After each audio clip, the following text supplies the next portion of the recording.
Bonjour, je vais vous présenter l'imprimante Gitech 3D. C'est une A20M et elle m'a été envoyée par Gearbest pour faire des tests. Donc c'est une vidéo sponsorisée.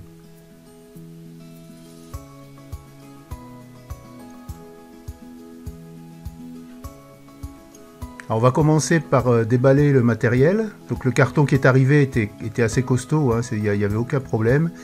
L'imprimante est encadrée par une couche de mousse très épaisse, comme vous pouvez le voir ici. Sur le premier étage, on va trouver la potence, la partie supérieure de l'imprimante.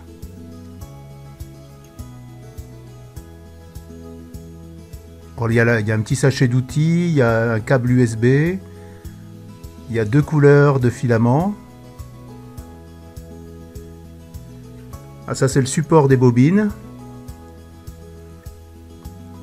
Quelques colliers Rilsan. On a un support pour l'axe vertical Z. Une carte 1 Go. Et puis un peu de quincaillerie. Ça c'est pour les bobines également. Et puis là c'est les détecteurs de fin de filament. Et puis on prime un tapis de souris.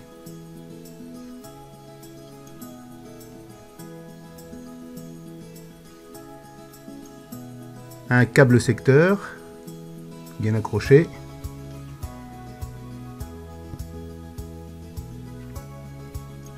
Et puis des tuyaux de rechange pour le filament, pour emmener le filament des moteurs jusqu'à l'extrudeur. Ici c'est le moteur des X, donc ça va se déplacer dans ce sens. Là c'est le moteur des Z, ça va faire monter l'axe des X. Et là c'est un moteur d'extrusion, c'est ce moteur qui va pousser le filament. Le filament va passer par ce tuyau, là, par ce petit trou, et ressortir de l'autre côté pour aller vers la tête d'impression. Alors comme c'est une bicolore, on en a deux. Et ici on voit bien les supports, les roues supports de l'axe des X. On va retrouver les mêmes pour tous les axes en fait, hein. Je vous expliquerai un peu après comment ça fonctionne. Alors si on enlève cette première partie, vous voyez que la mousse est bien épaisse. On va trouver sur le fond de la boîte le châssis de l'imprimante et puis le plateau chauffant. Alors si on le secoue un peu, celui-ci il bouge, il n'est pas très stable. Les fils de branchement, le moteur des Y, donc il va faire déplacer le plateau dans ce sens, d'avant en arrière, et puis là le petit contact, le petit switch qui détecte le point 0 de l'axe des Y. On va retrouver le même contact sur tous les axes.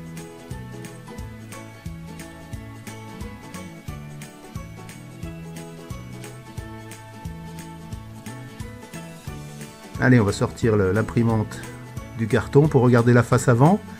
Donc la face avant, on a toujours notre plateau.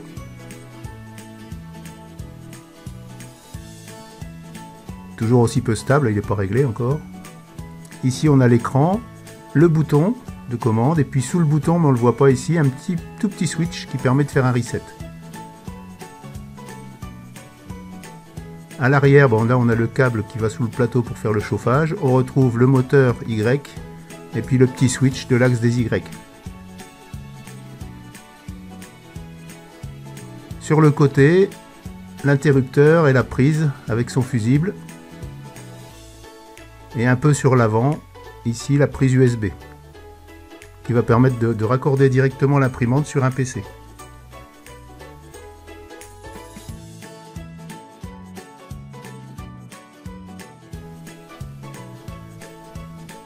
Maintenant que tout le matériel est sorti, on va pouvoir regarder le montage. On va mettre en place les différents éléments de l'imprimante. Alors la notice de montage elle est assez succincte à mon avis. Il va falloir aller chercher des infos ailleurs.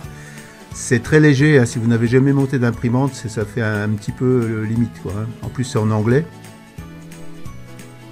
Voilà, il y a des jolies photos, mais c'est pas évident de démarrer avec ça. Bon, là, on va donc choisir les 4 vis longues. C'est un sachet où il y a 4 vis longues avec 4 rondelles.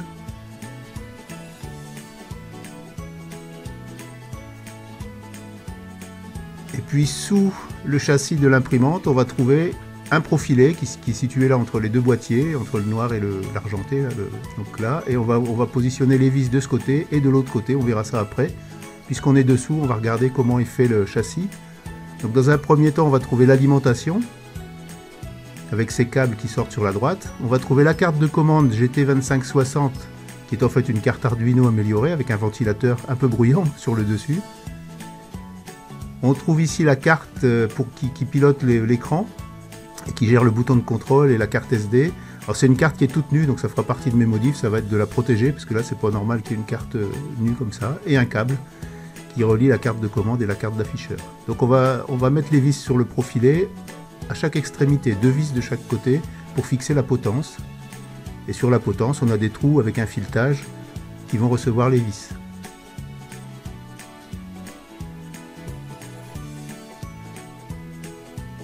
On va sélectionner la bonne clé 6 pans, la bonne clé qui va permettre de serrer les vis.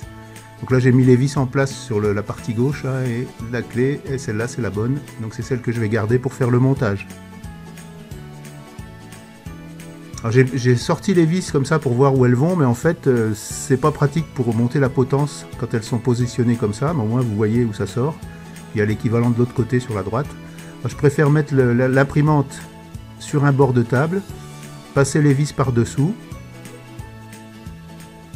amener la potence et visser mes vis sur la potence. Il faut bien tomber en face du trou.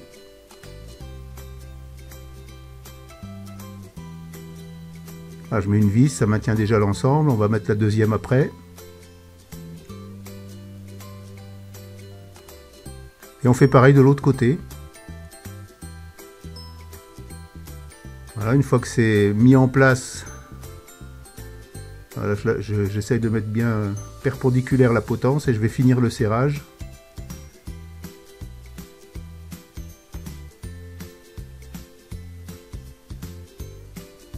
Voilà, mécaniquement on va dire c'est prêt, hein, la potence est montée.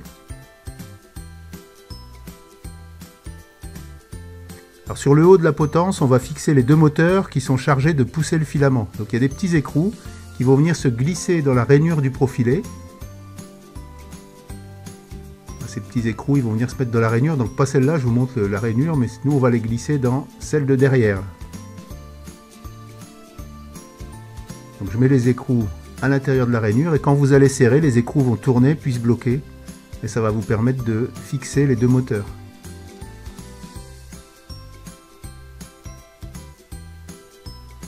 Voilà, on fixe le premier moteur, on met le deuxième moteur en place, et on serre de la même façon les écrous.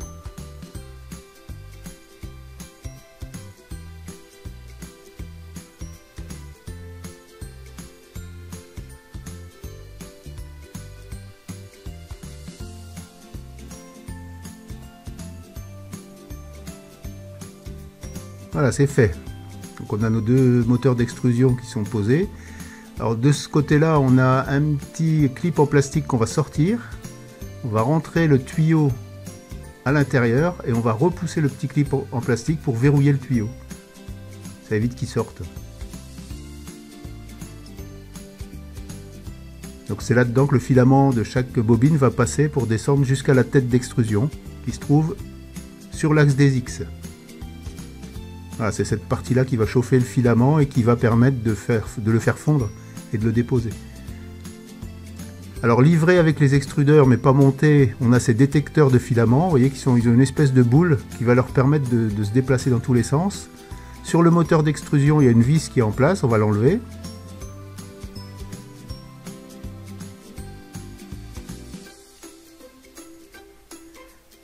On va la mettre sur le détecteur de filament qu'on va serrer en place. Et vous voyez, le détecteur de filament reste mobile. Donc ça va permettre au filament, en fonction de la place de la bobine, de la position de la bobine, de passer toujours comme il faut à l'intérieur du détecteur. Là on est sur la vis de l'axe des Z. Et vous voyez qu'en haut, elle n'est pas fixée, donc ça gigote un petit peu. Donc pour ça, il y a une pièce qui va venir fixer le haut de cet axe, donc toujours avec les 2 écrous qu'on retrouve, et puis à l'intérieur ici un roulement qui est un petit peu mobile, il doit y avoir des ressorts, j'ai pas démonté, mais normalement on met des ressorts à l'intérieur, ça va amortir et puis stabiliser le haut de cet axe. Voilà, on met en place, et puis bien aligné, et on va serrer les vis.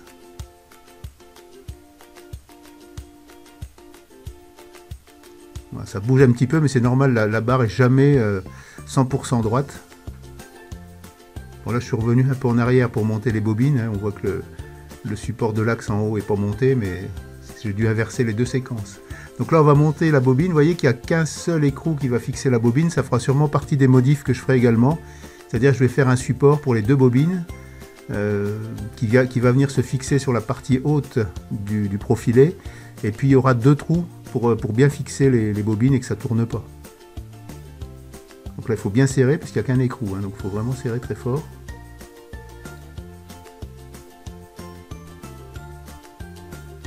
Il ne faut pas que ça bouge. Voilà, si je mets la bobine en place et qu'on regarde où ça passe, on voit que ça passe ras les plombs, hein. Ça encadre le moteur, et puis s'il y a beaucoup de filaments sur la bobine, ça risque d'être un peu juste. Donc moi je vais faire un petit bloc qui va relever en fait le support de bobine et qui va dégager le filament du moteur. On va faire pareil pour le deuxième support de bobine.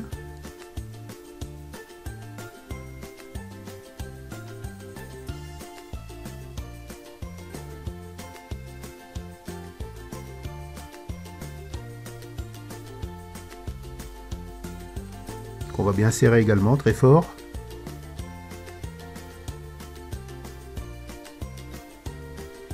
Et de la même façon, la bobine va venir se mettre à cheval sur le moteur. Alors, je pense qu'ils auraient utilisé des supports qui sont utilisés par ailleurs, mais ils sont un peu petits ceux-là. Alors là, c'est le support de l'axe des X qui est monté sur la vis verticale. Dans mon cas, c'était pas très serré, alors parfois il serre pas trop parce que la vis n'est pas vraiment droite et ça bloque un peu. Donc moi j'ai resserré, là ça marche. Alors pour les réglages, donc le profilet en aluminium, c'est du 20-20, et sur ce profilet il y a une roue qui va venir se positionner, et la roue elle a la forme du profilet en fait. Donc si je la mets en place sur le profilet, voilà, si j'appuie trop fort, si la roue est trop appuyée, ça va freiner. Et si elle n'est pas assez appuyée, il va rester un jeu de chaque côté. Et en fait, le plateau, si c'est le plateau, il va avoir du jeu latéral quand vous allez le déplacer. Donc pour éviter ça, on utilise des excentriques. Un excentrique, c'est un axe qui n'est pas au milieu de l'écrou. Vous voyez sur le schéma à gauche, là, il y a un côté plus grand que l'autre. Et donc quand vous allez tourner cet écrou sur la roue, vous allez déplacer en fait la roue vers le haut et le bas. Donc on va retrouver ces écrous à côté de certaines roues, et ce sont ces roues qui vont permettre de régler l'approche de chacun des équerres ou des plateaux. Vous vérifiez que la vis tourne bien, qu'il n'y ait pas de point dur. Dans mon cas ça marchait bien pour ça. Par contre pour l'axe des X ici, j'ai des points durs, c'était dur à pousser, et puis j'avais des clong-clong, on sent très bien, hein, là il faut faire fonctionner votre sens du toucher, et on sent très bien quand il y a des points durs. Donc qu'est-ce qu'on fait? On va prendre la clé qui correspond à l'écrou qui se trouve sur la roue. Donc là c'est la roue inférieure, ça c'est là-dessous. Et on va tourner l'excentrique pour éloigner ou rapprocher la roue. Donc dans mon cas il fallait l'éloigner parce que c'était beaucoup trop serré.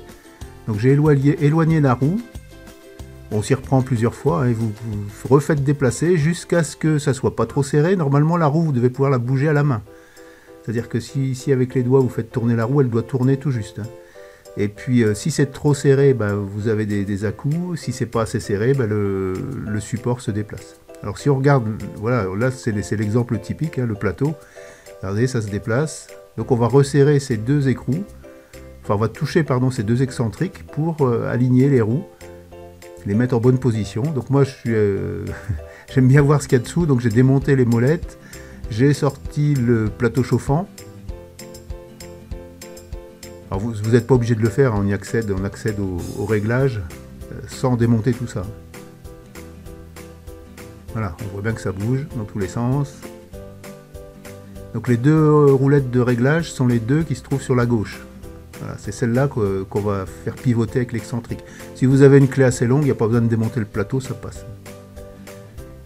Donc là on va régler, toujours pareil, petit à petit, pas trop vite, il faut y aller tout doucement, par essai, successifs, l'un, l'autre. Si vous allez trop loin, il faut revenir en arrière.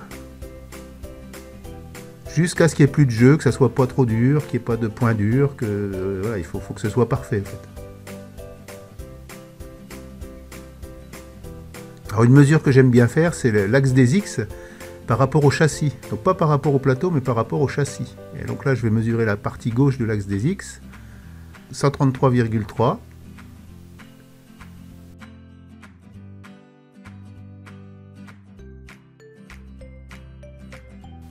Et de l'autre côté, 131,1. Donc on a bien au moins 2 mm d'écart. J'ai pas pu les rattraper, ceux-là, on va les rattraper avec le plateau en fait. Alors ici on a le détecteur de fin de course des Z. Et c'est ces deux vis qui vont permettre de démonter la plaquette ou de la faire coulisser pour régler la hauteur. En plus là, ils n'ont pas enlevé le papier. Donc moi je vais démonter pour enlever le papier et faire mon réglage. Voilà, donc on enlève les deux vis. Les écrous vont se libérer derrière. Vous sortez la petite plaquette, vous enlevez le papier et vous remettez en place. Alors le réglage, c'est un peu pifométrique, je dirais. Il faut que les vis du plateau soient un peu serrées pour que vous ayez de quoi revenir en arrière ou aller un peu plus bas, enfin remonter ou redescendre. Il faut 2-3 mm de serrage. Et puis quand la tête, on voit la buse là, la petite pointe, quand la buse va venir pratiquement sur le plateau, hein, je fais tourner là, la vis Z pour que ça descende, et on regarde quand est-ce que ça appuie, quand est-ce qu'on entend le petit clic du switch. Là c'est trop haut, donc je vais le descendre un peu.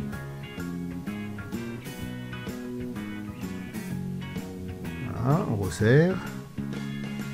Donc il faut y aller par petites touches, hein. Il faut serrer, desserrer, faire descendre. Voilà, là, je fais en même temps. Et il y a un moment où vous allez être à peu près bien réglé, où vous pourrez régler la hauteur du plateau dans les deux sens et puis adapter ça à la tête. Voilà, c'est le premier réglage un peu pifométrique. Après on va lancer un coup l'imprimante et on verra ce que ça donne. Alors ici je vérifie que le plateau est plat avec un réglé, je mets une lampe derrière avec le réglé, il ne faut pas qu'il y ait de lumière qui passe dessous.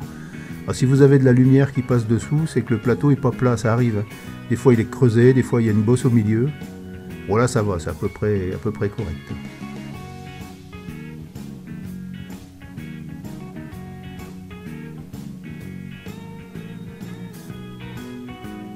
Bon, c'est tout monté maintenant, on va pouvoir brancher les fils. On va commencer par enlever les colliers qui les maintiennent ensemble.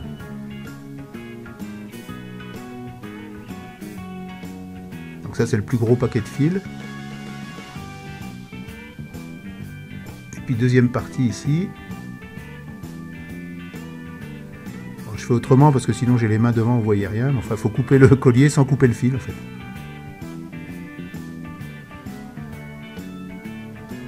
Et on va trouver donc les prises qui vont aller sur les moteurs, sur les détecteurs de fin de course. Alors chaque prise est identifiée.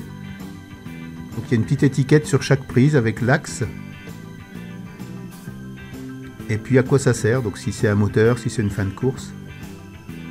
Donc ici par exemple on a une prise de moteur et on voit qu'elle est détrompée. Il y a un côté où il y a deux petites encoches. Ça évite de mettre à l'envers. Et ça, c'est un détecteur de fin de course, End Stop ES. Donc c'est le ZES, c'est le fin de course de l'axe Z. Donc je vais brancher en premier le moteur de l'axe Z.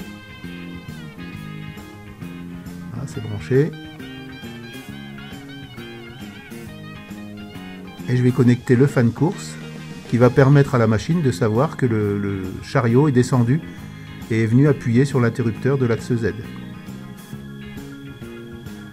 Ça se branche sous la petite carte qu'on a réglée en hauteur tout à l'heure.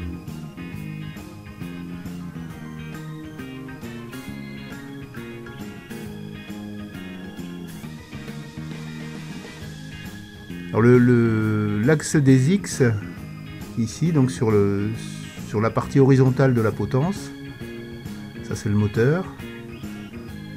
Et le détecteur de fin de course, il est dans la boîte. Donc il va falloir aller le brancher, donc X End Stop, hein, fin de course des X, il faut le brancher dans la boîte. C'est la petite prise qu'on voit sur la droite.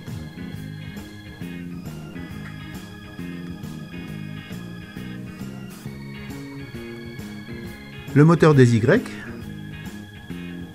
le moteur. Et on branche le détecteur de fin de course, Y, end stop, fin de course.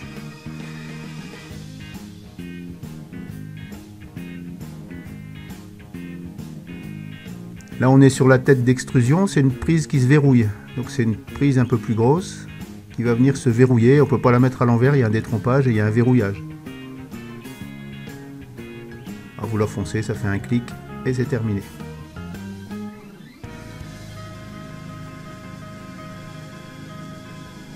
Il nous reste les extrudeurs encore à brancher. Donc les deux extrudeurs, chacun leur moteur. Donc il y en a un qui s'appelle extrudeur 0 et puis l'autre extrudeur 1. 0 et 1. Donc vous branchez d'abord le moteur.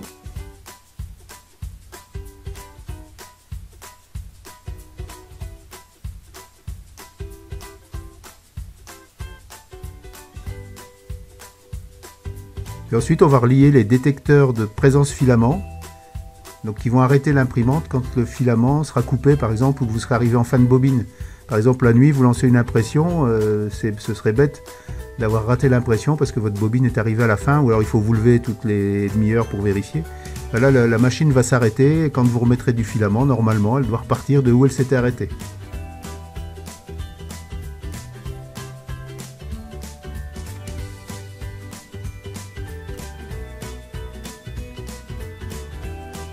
Voilà, les deux détecteurs sont maintenant branchés.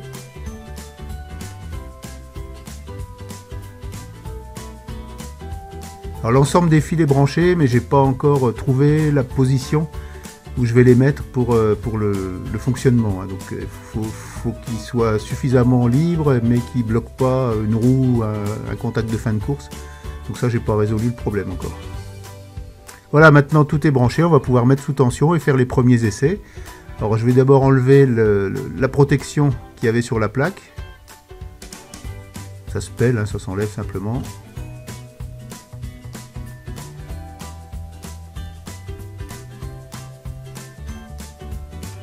Je vais mettre en place le filament. Alors là j'ai eu un peu de mal, on va dire. Ça bloquait, ça voulait pas passer derrière. Il a fallu que je desserre la vis derrière pour que ça veuille rentrer dans le tuyau. J'ai pas vu d'où ça venait. Mais bon, on y arrive, hein, c'est pas un souci, mais bon, c'est un peu embêtant que ça. Là, on voit que ça coince. Il faut bien appuyer sur la plaquette pour dégager le ressort, dégager les deux roues dentées qui maintiennent le filament, qui le poussent. Et là, on voit que ça coince. Donc, ce que j'ai fait, j'ai desserré la petite vis qui est derrière, qui tient le tuyau. J'ai fait sortir le filament, puis j'ai remis la vis, j'ai à peine serré, puis c'est bon. Voilà, donc là on voit bien que le filament passe à travers le détecteur.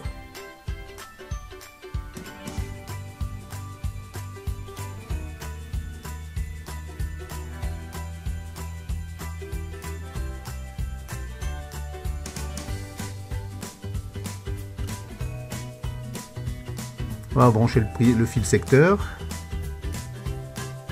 Donc il faut bien l'enfoncer, hein. Si vous ne l'enfoncez pas assez, ça ne va pas fonctionner. Enfin, je vous dis ça parce que je me suis fait avoir la première fois.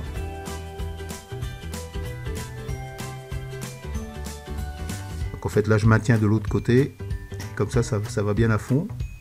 On branche ça sur le secteur. Et je mets sous tension, l'écran va s'allumer, afficher la version du firmware. Va nous afficher les températures, température de bus, température de plateau, et puis ici ça va nous permettre d'accéder au menu, ce petit bouton. Voilà, on peut déplacer les axes, faire un auto-home. Le auto-home, ça va mettre la machine, ça va initialiser la machine, tous les axes vont venir se placer à la position 0.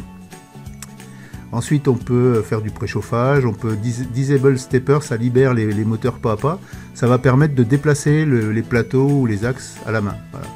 Donc là je vais m'en servir ça de disable stepper pour régler la hauteur du plateau. Donc, pour régler la hauteur du plateau, on va utiliser une feuille de papier, 80 grammes, hein, tout à fait normal. Et puis avec les molettes qui sont dessous, on va se mettre pile le plus près possible de la vis. Vous avez vu qu'il y avait 4 vis sous le plateau. On va se mettre le plus près possible d'une vis avec la buse et on va régler pour que ça soit juste à frottement. Et on va faire ça dans les 4 angles. Et on va recommencer plusieurs fois pour être sûr que le plateau est à peu près bien réglé. Puis après, là, je suis téméraire, j'ai lancé la première impression. La première impression, c'est un cube d'étalonnage qui fait 20 par 20. Par 20, comme il y a trois axes. Et donc j'ai lancé l'impression et c'est parti.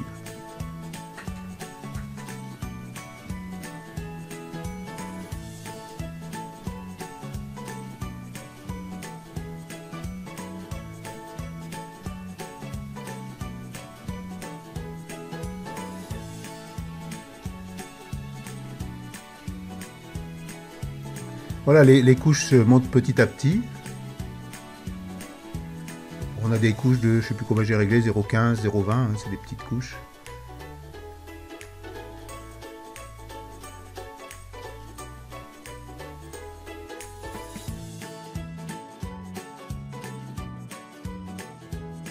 Et là, le cube est bien avancé, la qualité est pas mauvaise du tout, hein, les parois sont lisses, c'est pas mal. Pour un premier, c'est vraiment la première impression de la machine, j'avais jamais rien imprimé avant. Par contre, il faut passer du temps pour le réglage. Il faut que, avant de lancer l'impression, il faut que votre réglage soit bien fait. Voilà, donc on a une qualité d'impression pour un premier test qui est pas mal. Ça manque un peu de matière sur le Z. Mais sinon, comme ici, le côté Y, là, il est lisse, il est joli. Hein. Alors, le cube fait 20 par 20 par 20. Donc, on voit ici, le X fait bien 20 mm. Le Y fait 20. Il y aura juste un petit réglage à reprendre sur le Z qui fait que 19,77 mm. Deuxième impression, j'ai lancé un chien. Alors là, c'est avec un mixage de couleurs puisque j'ai mis deux bobines, une noire et une rose. Et le chien, normalement, va démarrer en noir et se terminer en rose avec un dégradé tout le long. Donc c'est la deuxième impression. Il n'y a vraiment jamais eu d'autre chose d'imprimé sur cette imprimante que le cube juste avant et le chien.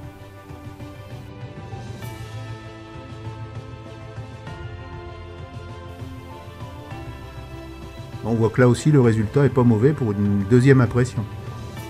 Voilà, je vous ai pas juste parlé du réglage des courroies. Les courroies, on en voit une qui passe là. Il faut qu'elles soient ni trop tendues, sinon ça va frotter, ni trop lâches, sinon ça va sauter d'écran et vous allez perdre des pas. Il faut arriver à faire votre réglage, c'est au feeling, hein, c'est avec le doigt que vous allez savoir si elle est tendue ou pas tendue. Il faut tester. Voilà, je vous remercie d'avoir regardé cette présentation de la 3D, de l'imprimante 3D A20M de Guitech. Et puis je vous dis à bientôt sur Framboise 314.